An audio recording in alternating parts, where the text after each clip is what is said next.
is a battle for GT, and Tony Vilander just about holding on. And the battle for GTC right in behind them, Jeremy, with Sweedler, and then the second of the blue Porsches there. So we've got the leaders in 3 different classes that we saw in the space of a couple of seconds from the same camera. As a little mistake there by Vilander, and Bergmeister touches as he goes up the hill. There's just a tiny bit of contact, wheel to wheel, between those two. No, Vilander, you can't do that there. You absolutely can't do that there. And Bergmeister's fighting back. This is going to end in tears. This is going to end in the penalty box for one or both of these drivers. That was just not sensible stuff. The guys have let the red mist get to them there. You know, Tony Vilander, I don't know what he was thinking there, because we've seen already this season that car's been involved in a few sort of relatively minor scrapes, and every time it's come off worse. It's relatively fragile, the suspension on that car, but he was very forceful there up at the corkscrew. He barged his way down to the inside. They were making contact again coming off the corner, and yeah, you can see it both ways, no question about it. But, oh, that's the leader in GT, just overcooking it coming down the hill, and the second place car is right in his wheel tracks. And the third place car as well. So 1, 2 and 3 in GT. Now this is how to win championships, battling with all of your competitors and not parking your teammate in pit lane. P3 minus 1 lap. Fantastic stuff. That was the radio call to Stephen Kane, by the way, that was coming over, because none of the P3s here. And look, Bergmeister has a look down the inside, can't get it done. Oh, down the inside for the lead. That's the lead for Racing Competizione. And it looks as though the Porsche's going through as well. I wonder if Muller's got a problem there from dropping off the track. He's gone from first to third in 2 corners. Yeah, he did. Again, you know, I'm going back to the temperatures again. It's cool out there. The Dunlop tyres always seem to be not this fierce competition. The white flag will be coming up shortly, and we are inside the last minute of competition, and we still have a lead that is being... Oh, look at that, you can't do that, you can't do that. What is he thinking? Jamie Mello pulls over hard left as if he put the parking brake on and sticks the lizard into the wall. Yeah. That is the most blatant block I have seen in years. And he almost took out Gunnar. Don't do anything. We're talking to Bo. Just stay behind him for now unless you get past. Yeah, and that's smart. Yeah. Smart from Thomas Blam on the radio to the Flying Lizards. Talking to Bo Barfield, the chief steward here.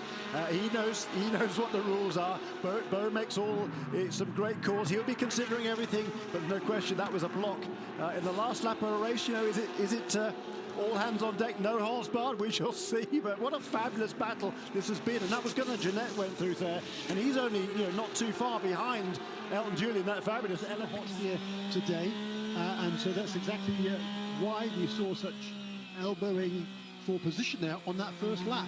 The first 2 car, by the way, in GTD at the restart did not stop. I think Mike Skeen has now, as he brought that car into the pits as he has to make his, what he hopes, I guess, will be his final stop.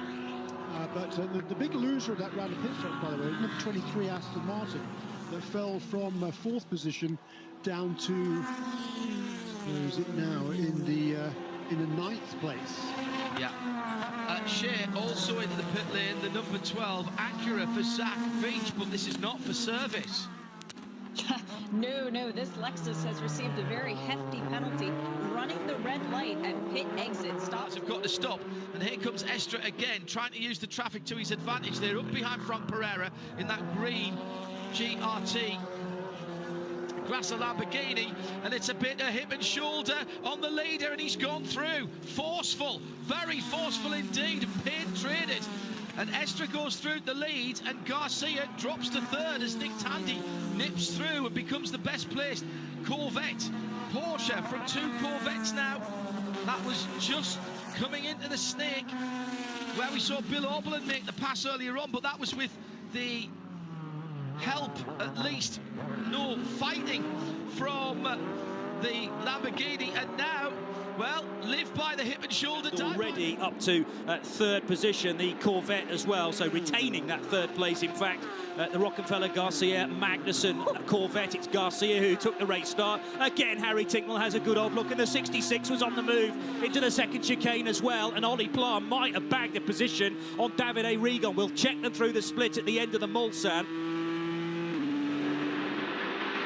Antonio Garcia putting a lot of pressure on Harry now, so this is fantastic. And look who's behind them. That would be Nick Tandy, who's just sitting there going, come on, chaps, take each other out, and then I'll take the lead. People don't like balance of performance, but how about this, folks? We've got an Aston, a Ford, a Corvette, a Porsche, and a BMW in the top 5, and it's absolutely together then for second position. Briefly, the Corvette was ahead. It had the inside line for the run into Indianapolis. However, the Ford managed to fend Antonio Garcia off, and Tincknell in that red and white 1967 tribute livery is still in second position. There were side-by-side cars further back, though, and that's the highest of the BMWs. Antonio Felix da Costa, the Portuguese, being put under pressure from Kevin Estre. And did Estre get through? No, he didn't. He dropped so far off the track that he had to back out of it to try and get back. Seems to have had the edge a little bit, even with the extra 25 kilos that they had added once the engine was determined to have the steel sleeves that they didn't like. And there it is. There it is. Magnussen gets it done. But can he hold it to the inside? Yes, no. Yes, Here no. comes Bergmeister with the double pass. Perfect. Get in there. Get in there. Oh, that was almost getting in there. He's a corner man. He's pumping his driver up. He's getting them all up on his adrenaline right now, which is, you know, they got less than 5 minutes. Look at this move around the outside. And it's going to work. I think it's going to work. He can't hold it. Borgmeister takes the position back over, but Magnussen. Good job of giving each other just enough room not to take one another out. And that takes a lot, because they're 10-10. There's Danny Binks looking at us. 2 more laps. I was right. 2 more to go, guys, and they're not going to give up yet. Watch for the outside pass. He's going to go for it here, I think. Oh, look at that in the pit lane. What will the officials have to say about that? Magnussen uses pit out as the way to get by. In his final race, takes the victory, but the battle in GT2 rages on. And here comes Magnussen with a Corvette running around the outside. Will he stick there? They're going to hit. Oh, they bumped. And now the 3, Magnussen loses that battle. Through turn 5, turn 6, up the hill. 7, the little right-hand kink, then the braking for the corkscrew. He's got to stay right there, and I guarantee you he'll put a fender on him this time. Last lap. Out of the corkscrew. Through turn 9, the left-hander. A right-hander, turn 10, the very fast turn 10. Then the heavy braking for 11. If Magnussen is going to get the job done, it has to be right now. Too far back. Unless a dive bomb. Not going to happen. He's going to try the exit. Oh, he bumps him, hits him at the exit, loosens him up. Bergmeister drives him to the wall, down the front straightaway, rubbing into the wall, and he crashes him big. Oh, they're not going to like that one. No one is going to like that one. The checkered flag falls. It's great to see the competition, but enough is enough. And now tempers are going to flare on pit road. Bergmeister survives that battle. Magnussen took the big hit. Boy, oh boy, that was a big hit. Gilles de Ferran has taken the checkered flag in his final event. Remember the last time he retired? It was the IndyCar race at Texas Speedway when he won the final event of the season and retired. He's won the final event of the 2009 American Le Mans Series season and takes the victory and retires. But let's take a look at this. We knew this would happen. Here's Mag. He roughs him up a little bit, loosens up the Porsche. Now they're side by side. And York brings him to the wall. That's not good. York said, no, you're not going to hit me and loosen me up and take the victory like that. And they rub, and that's the hit right there. That was big. That is a very straight-on bad type of a hit. Look at this. Right at you. They're up against the wall there. They're rubbing over there, and you can't play that game. Whew. You saw Jan with the bump there at the apron. Gets it all squared up. Now, can he get off the corner quicker than the Porsche? His dad is loving it. But can he stay in front? We saw this before. When Priaulx went by, the Porsche came straight back out to the chicane, and Priaulx had to go ballsy into the Mulsanne curve. So getting by is one thing, but Alan, making it stick, you've got to have the exit of the corner as well as getting in front. How many moves have we had? Oh, we're all right now. We're into the braking area. Yeah. Well, the LMP2 gave, the LMP1 gave. This is wide here now, so. Oh, and he's easing Bourdais onto the filth. Bourdais got dirty tyres, but he's so close. Now, Mako has to cover the inside or get tucked up like a kipper, and that means that Bourdais has to go the long way around the outside. Possibly the reason Priaulx could do it is not just the slipstream, but he was about 5 laps shorter on fuel than the Porsche was, and Bourdais on exactly the same fuel load. Again, balance of performance. There is nothing not even about those cars. Just coming back to it, it's going to be traffic that's the differentiator here. And once I think Bourdais gets it done, he will get it done, and then he will move off away into second place. But at the moment, it's actually being able to get enough of a draft. And you can barely see that car behind. He's so close. Round the outside, he's done it. Straight into Indianapolis. Well, Priaulx did it around the outside into Mulsanne and then held on the inside as the Porsche came back into Indianapolis. And this time Bourdais goes outside into Indianapolis, and that is a cinch up the belts and suck everything in move. And the Porsche again, this is Dad loving that, the Porsche again comes back at him off Arnage. He's got low speed acceleration. Yeah, but now Bourdais, it's on the dust, it's too late now. He's had to lift out of it. That was a little bit naughty by Mako, I've got to be honest with you.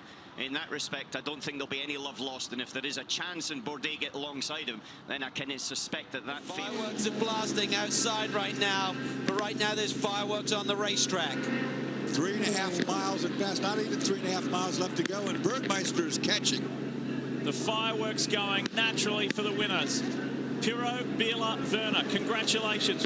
We've got still so much time left to talk to those guys and talk about those guys, but we're going to stay with this hot battle. Bergmeister's time and distance is running out. Mello is locked up, makes an error down into the hairpin. It is really on now. That cost him a lot of time. Now the next opportunity is braking for 10. We're going to go through this left-hander quite quickly here and set up for the brake zone. Mello defends to the inside. 12 hours of racing, and it has come down to this. Ferrari versus Porsche. Bergmeister gets on the inside, can't quite execute the move. Those Michelins are tortured on that Ferrari, double stinning them. They're at their end of their life right now. Bergmeister has the stronger car handling-wise. And he comes off the corner better. Nicer run off that corner will give him an advantage. Headed down here. The two most successful marks in Sebring history, and they are going blow for blow. Ferrari and Porsche. Who will it be come the end? Bergmeister hugs the inside line. He's got to set him up here. He's got to get a run off 16. It's all about this corner, Calvin. Look at this one. He's on the run. Mello comes over to try and block him, but Bergmeister, he's right up against the wall. How close do you like it? This is a drag race down towards turn 17. Comes the Ferrari. The Ferrari comes back. It's on the wrong side. It's outside. Bergmeister has the preferred line. Mello's going to have to do the hard work, and he hasn't got enough. Has he switched on him? He gets the inside run. Race. They touch. Again.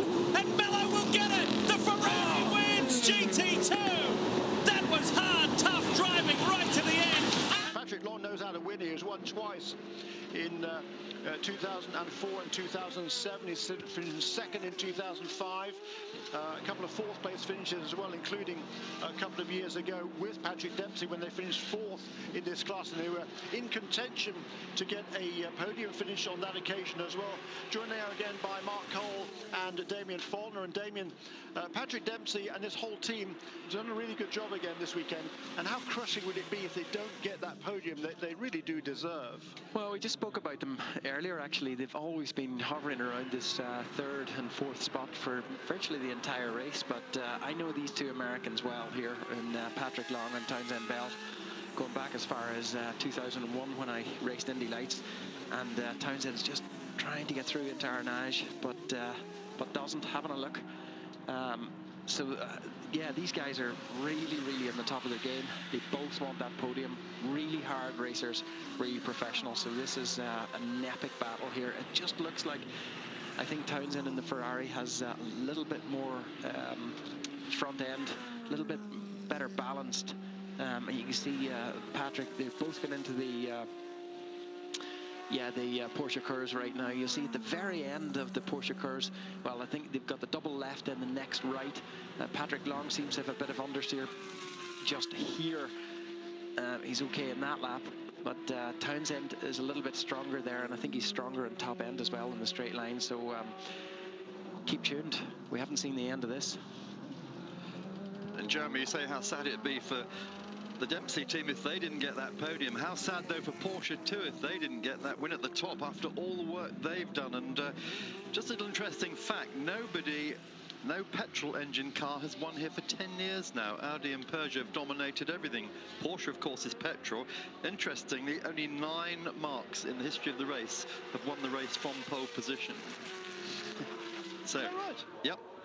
Oh, not 9 times, just nine only 9 marques. Okay, yep. fine.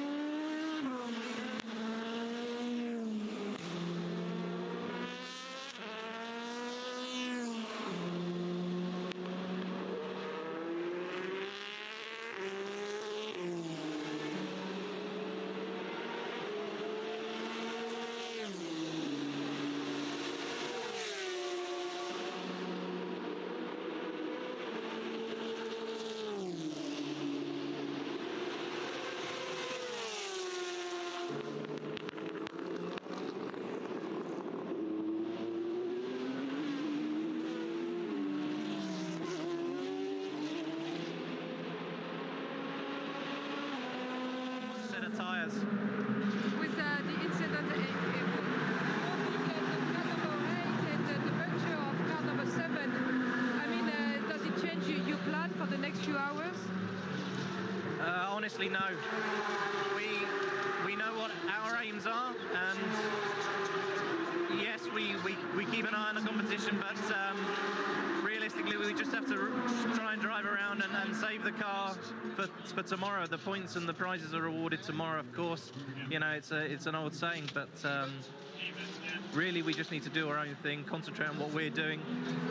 As long as we do the best that we can, we can't ask for any more. If other cars are faster than us, if other people do a better strategy, then that's you know, that's the way the race will do. Hopefully it's our car that's the fastest and has the best strategy. We can end up racing the guys tomorrow for the win. Thank you. Well, Jeremy Shaw, fantastic GT racing battle. Aston Martin and Corvette side by side. The sole Corvette, let's not forget. But this is the battle. I mean, this is 1, 2, 3, and 4. The battle for the lead in GTA Pro, and the straight line speed there of the Corvette coming into the first. It is available in US stores today as we speak, and we absolutely.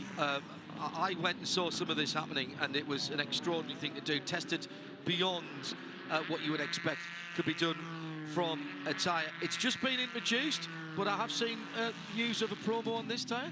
Yeah, we're actually offering $70 back right now on any set of Continental tires in stores. So be sure to get in there. Extreme Contact Sport available in your stores today, and be sure you get in there and get them. 3 wide in the GTLM class. Corvette, Ferrari and Ford, and the Ferrari gets out ahead of them. That was Tony Vilander with Jan Magnussen and Ryan Briscoe all together, and he got past 2 of them, did Vilander. He's not been feeling very well, and here comes the 912. Lauren Van Toor's colour is that of Ryan Briscoe in the 67, and the red is the 66 of Dirk Müller. And again, that battle is on with Tony Vilander going all the way around the long way, down towards turn 7. Last of the lane breakers, and Vilander cuts to the right-hand side and into the middle of the road and takes the lead of that group of 3 cars, and that puts him up to 2nd place in GT Le Mans. He planned and schemed that one from a couple of laps back and got the grip on the outside. Adam had a half think about going down the inside into Mulsanne, and it's going to take something like that. It's going to take a bit of a dive down the inside, a lot of commitment, and potentially a little bit of fender rubbing. I think, in fact, that the 21 car potentially hindered Johnny Adam there, didn't he? He's close, he's close, he's close. He's going to go, he's going to go. He's going to go into Arnaud. And he's gone wide. He's going to hold his line. The Corvette touches Johnny Adam. Everybody, he took the lead for a moment, but that might be the deciding moment. But Alan, he had to have a go behind them on the racetrack as they come up to the Porsche curves for the penultimate time. Johnny Adam going to have another slice, another bite of the cherry, but likewise Jordan Taylor has got another chance to keep him behind. He's had a big moment and he got away with it. He has, but he's really struggling right now. I think he's damaged a little bit of the underfloor, and he's going wide. He's got understeer there, and so this is the opportunity. This is the opportunity. He's going to do it. It's not going to actually happen before the Ford chicane, I would suggest, but Johnny Adam is all over him right now. But Johnny's got to just take care. He doesn't want to get dragged into an incident here now. He's got the momentum. That Corvette is not stopping very well. The smoke coming off the front left tire. It's wide, and now it's a drag race. And the Aston leads with one more lap to go. The Aston Martin leads the race. Look at the Aston Martin ProDrive boys over the moon. But it's not over yet, because now this is the strong part of the racetrack for the Corvette, if it's not going to limp too much. Well, they've got about another 3 minutes, 50 seconds to and go. He goes wide again. The Corvette's got no grip at the front end. It's when he's run over the gravel trap there. He's damaged the front splitter and underneath the car. He's got no front end. He gained a little bit of an advantage there, but I think it's all done and dusted, I would suggest, right now, through these S's. Has he got a puncture, He's got a puncture, surely. It's all over the place. There's something drastically wrong with the front end of that car. Oh, he's nearly gone off. He's got a puncture, front right puncture. It's gone completely. This could be, and here comes Ross Gunn to try and draw alongside the Porsche of Jochen Mathias. Now Ross Gunn can brake later, surely, and he goes right round the outside. That's classic Kemmel straight into Lecombe, but the Aston's wide through the second element of the right, left and right flick, so Jochen Mathias fancies his chances of getting the place back again. Careful, boys, there's almost a little bit of contact as they run down towards Bruxelles, and Mathias up the inside at Bruxelles means that Ross Gunn can't turn in where he wants to, and the Porsche's back in front. Brilliant stuff. Pure GT racing. What a joy it is to watch these cars duke it out. And Joel Mathias, experienced GT racer. Ross Gunn, very much a coming man in the Aston Martin family. And I expect to see him back and part of this for next season as well. Great stuff. Ross Gunn, I mean, a terrific manoeuvre at the end of the Kemmel Straight, but it was always going to be touch and go as to whether he could stop the car in time. It just ran wide a little bit out of the first right-hander, and that was all Joel Mathias needed. Nice bit of just running a bit too deep into the Bruxelles hairpin, which meant that Ross couldn't turn in and get to the apex. And back past again, but that Porsche is ill handling for me. It is, and I think that's what caused the opportunity, or offered the opportunity to Ross Gunn in the first place. I think if we stuck with this battle up through Rouge and Radion, you'd see that he's struggling with ultimate grip and the traction he needs to fire the car down the Kemmel Straight. So Ross got the opportunity to get a much better exit speed from Radion. That move started at the top of Radion. Yeah. And that's often how things happen around here. The Porsche got brilliant straight line speed versus the Aston, but here's the opportunity for the big Vantage. Uses the slipstream. Surely it's going to be a carbon copy manoeuvre from earlier on. Now keep it tight, Ross Gunn, because this is where the Porsche... Outside Gavin, really not making him go the long way around. He is not going to squeeze it Billy's now. there, No, Billy's he's there. do it. He's got the lap back, you know, so Gavin's got to fight this, but not so hard. He finds himself in a similar situation. Nice. Gavin a little bit smarter there, not fighting it so long. That was not for position. Oberlin now back on the lead lap. Oliver Gavin in the yellow number 4 Corvette continues to lead in GT, and this is big for Bill Oberlin. We get a full course caution now. He's going to get waved back around, and he'll be back at the back of the pack. New game on right now. So for Bill Oberlin, what a great move, a little breathing room. I spoke with Scott Rimke, the crew chief and engineer for Bill Oberlin earlier in the week. He said, in our driver meeting, this is what we talked about. It's Long Beach. You have to be willing to fight in order to get your positions. Telling Bill on the radio, remember what we talked about? You got to fight. You got to be willing to make contact. Didn't work for him last time, but this time it did. Wow, you talk about fight. You're using the right words, Jamie, and you couldn't see it, but man, What a battle. Oliver Gavin just lost 2 positions. Joey Hand on a march, and Patrick Long very aggressive in that Porsche as well. One of the most fun things, dude, when you are out there and you're driving these cars is how traffic can change the complexion of a race in one corner. We saw that just happen right there. Oliver Gavin doing a great job controlling. He's clearly got the pace underneath him in that 488, Alan. Yeah, well, he was 8/10ths quicker in qualifying, and that lap was 8/10ths quicker again than Christensen, so it's a reflection of what happened in qualifying. But the sheer pace is there. Question is, can he get past? What he was able to do with Bruni was wait on the traffic, and with that sort of level of performance, then you can as well. So 51 is faster than us. We still expect he will do a double. You can turn the rain light off. All sorts of housekeeping. You can turn the rain light off, by the way. No further rain expected. So the 92 car still clinging tenuously to the lead. The question is, with him in the 1 minute 57s, the Ferrari in the 1 minute 56s, and the Aston Martin in the 1 minute 56s, do Aston have to double stint this set of tyres to the end? And will it make enough difference? Will the Ferrari's pace drop off in a double stint more than the Porsches to allow Porsche to come back? These are many more questions to be answered in the next 57 minutes. Well, the only team that's got the option to actually try 2 different strategies in this mix is Porsche. They've got 2 cars in the mix here. The other 2 are going to have to make that call. There's only 1 Ferrari left in this race in GTE Pro, and the other Aston Martin is way back. So Porsche do have the opportunity here to throw the dice. Looking down the inside into Stoke. It was always going to be a bit of a braver manoeuvre than he tried there to be able to pull it off, but it was a case of showing what was possible. Battle of 2 world champions here, of course. It was exactly a replica of what happened when the lead changed before, when an LMP2 overtook just into that corner. However, on this occasion, it was a cleaner pass than the previous one. Ferrari is mighty close under. With the momentum. Sorry, Alan. Ferrari's mighty close under braking, isn't it? Watch Maxime Martin. He's closing, edging towards this pair. I'm sure Alessandro Pierguidi's engineer is saying the Aston Martin is coming. You need to get by him now, whatever the Italian for that is. Alessandro all over the back of Michael Christensen. Door shut in Luffield. He's going to look to go around the outside and cut back underneath. Can't do that there. Ooh, or can he? Looks like he's got grip to spare, Alan, as well. I think they're on the soft tyre, or the medium tyre, actually. And he definitely does. And now Christensen, now defending, he's gone around the outside. Phenomenal stuff around the outside at Copse Corner. Keeps it calm, not quite clean, but that's a racing move. Now he's got the inside into Maggots, but the Porsche still alongside. And finally concedes into Beckett's, and the Aston Martin's gone off. Way off there, way off wide. James, but of course, it's all relative to when the leaders take the checker, so they could have a lap. They could have 2 laps to go. Let's see what happens here. Salo trying to draft, looks to move, and he can't get by. Here we go. Oh, Salo gets balked big time. But of course, it's all relative to when the leaders take the checker, so they could have a lap. They could have 2 laps to go. Let's see what happens here. Salo trying to draft, looks to move, and he can't get by. Here we go. Oh, Salo gets balked big time. That's that Harrison Briggs in the 61 car. Werner looks to the inside, pushes it through. What a move by Dirk Werner, takes the lead in GT2. Can Salo respond?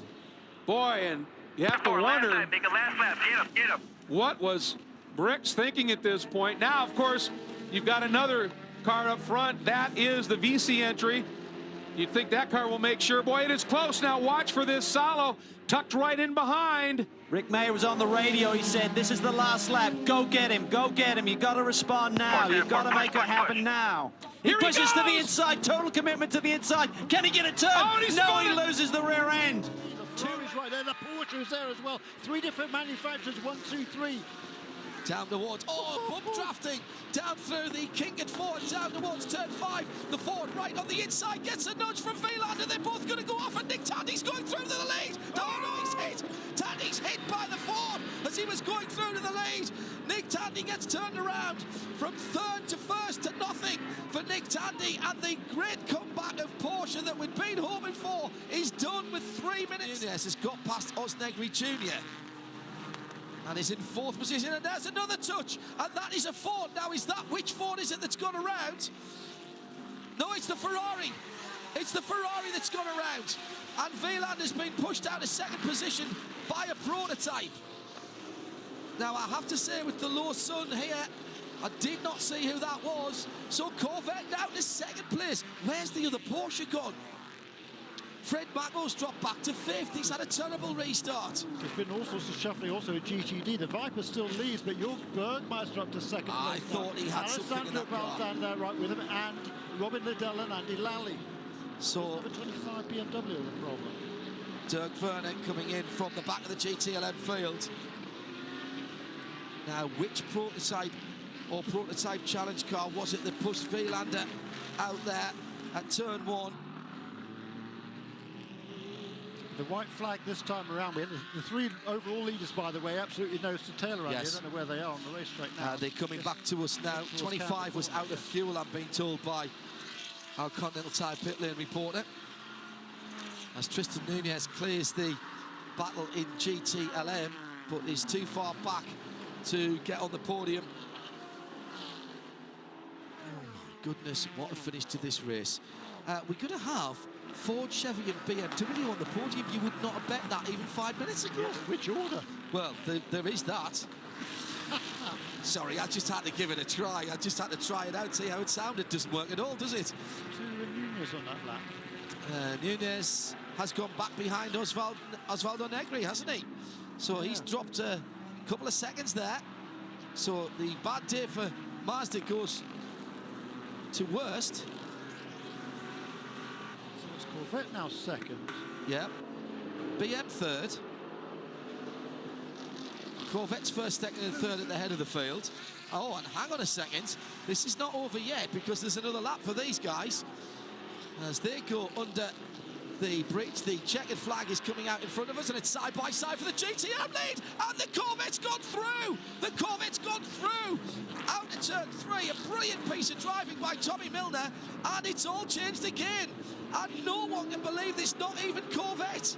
Richard Westbrook is not going to even hold on to second here. I fancy the BMW has got something. Again, the Ford struggling to get up to speed after the restart. Yes. Saw that in the early part of the season. It was really prevalent. Now, Milner able to knife through, get underneath that 48 car, swings around the outside. Oh, of Andy Lally, and now trying to make the pass on Bleekemolen. Both of those guys get through. Now they've got Bleekemolen, and Farnbacher got the drive. Milner got balked a little bit. Now Farnbacher swings out. That wasn't going to work. He tucks right back in. Now, though, he was thinking, can I get anything done here? But they've got to get by Bleekemolen. Both do. So, whew, that was close. And now as we start 4 minutes left in this one, clear track, it's down to these two in GT. Brilliant driving by both of them there. Tommy Milner certainly held up a little bit coming off turn 10. That enabled Dominic Farnbacher in the number 91 Viper to get a run on him.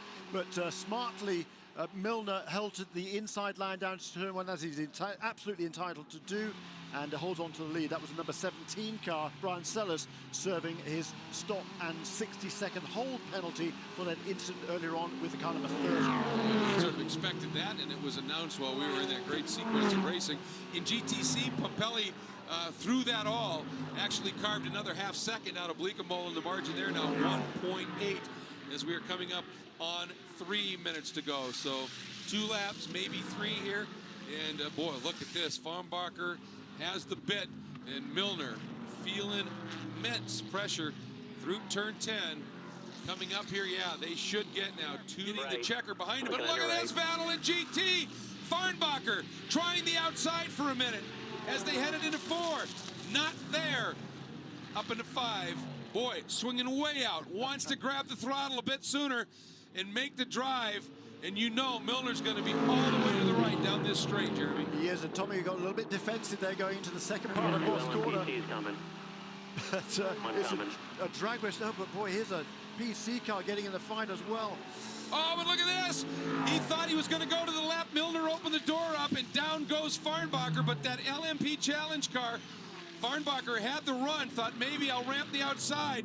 And that LMPC car coming by absolutely disallowed that, and here we go. It is going to be Milner bringing home the win in GT for the Corvette team.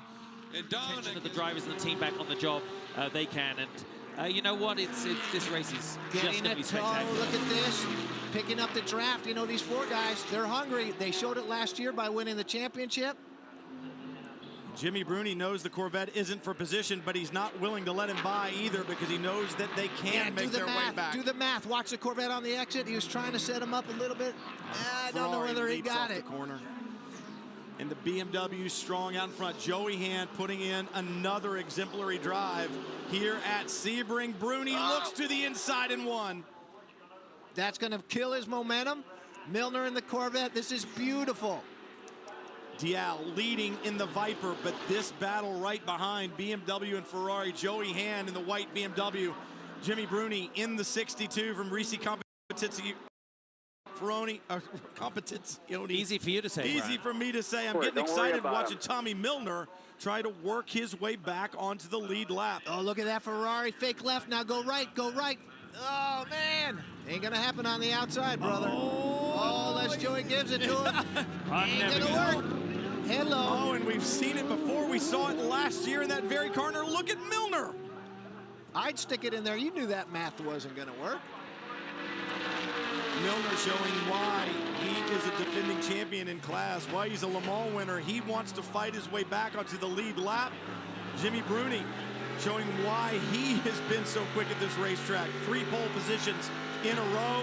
And Joey Hand, there's not a driver out there with any more fight as witnessed by the final laps last year. Good run by Milner, but it was really difficult to do anything with it here. You just give him a face full of mirrors or mirrors full of face, whichever way around it is. You just try and set him up on the way down to 17 right now. Yeah, but you know what? If you're Bruni, you're looking in your mirror saying he can't do anything. He can't do anything. You let him get on me, let him tap me. I don't care. There's nothing that he can do. See what he's got to do. Milner right there has got to get out of 16 with maybe 1 mile an hour, 2 mile an hour faster, and that speed, Brian, multiplies down the straightaway. That's what you're trying to do. A drag race from 16 to 17. Milner will see if he can set Bruni up. Joey Hand pulling out a little bit on that lap, but Bruni seems to be very quick through 17, especially on the way off. At least he was last time. Oh, big moment. He's pushing pretty hard. Dude, how can you not That's Bruni in the Ferrari. Bruni. Thank you. I know that. Is that Ryan DL asking who was in the No. That was that was Brian Hoy, the crew chief on the number 4 car. Okay. Let him know what's going on there. Wow, good stuff. That was. The car has run like clockwork and absolutely magnificently prepared by the team. Oh, there goes Beretta down the inside. It's the last to lift. Rick, and he's not going to get it. Stop. Go. Oh, my goodness me. Just stays on the tarmac. There it is. Look at that. How Olivier Beretta has closed up in the last couple of laps on Joey Hand. Well, has he timed Hand this? over fist. Has he timed this absolutely right with just a lap, maybe 2 to go, Jeremy? Yeah. And has he got help in front from another Ferrari? That is the Krone Racing car. And Joey's got to be very, very careful here. He is the meat in the sandwich, and Beretta's coming very quickly towards the Jean de Bihan bends, and no doubt the leader was held up a little bit there. Beretta goes to the right-hand side, coming down to the Mont bend. He's going to go try into the inside here as they go on the back straight. He's gone through with less than 2 minutes to go. He's taken the position and retaken the GT lead. A very unorthodox manoeuvre, saw his opportunity, much as Joey Hand did earlier on, didn't need a second invitation. Absolutely right. Tracy Kroner wandering across the road, going into the Jean de Bihan curves, and that is exactly what Olivier Beretta needed. So once again, the advantage goes back and forth. This time it is with Ferrari. Here comes the BMW back at him though. The white flag is flying as they go underneath Dennis Paul's feet, and Joey Hand's going to have to go very, very tight to the wall. He's having a look, and surely Beretta will close the door. Surely Beretta will close the door as they go underneath. There, has he got through? He has. Yes, He's gone back through. Joey Hand has gone back through. We've got another 3 miles to go. Beretta was slightly asleep there. I think he thought that was a prototype. Well, you know what's going to happen. Well, he's actually made a move. The carousel, he dived this, and you can't pass there. But that has taken Joey Hand out of the race. So I thought it was going to happen down at the end of this straightaway. But no, that was That's the... Was that the 51 car that hit him and not the 71? Really? I'm not sure about that. I'd love to see it again. That would be even worse. My goodness me. Meantime, the GT battle rages on.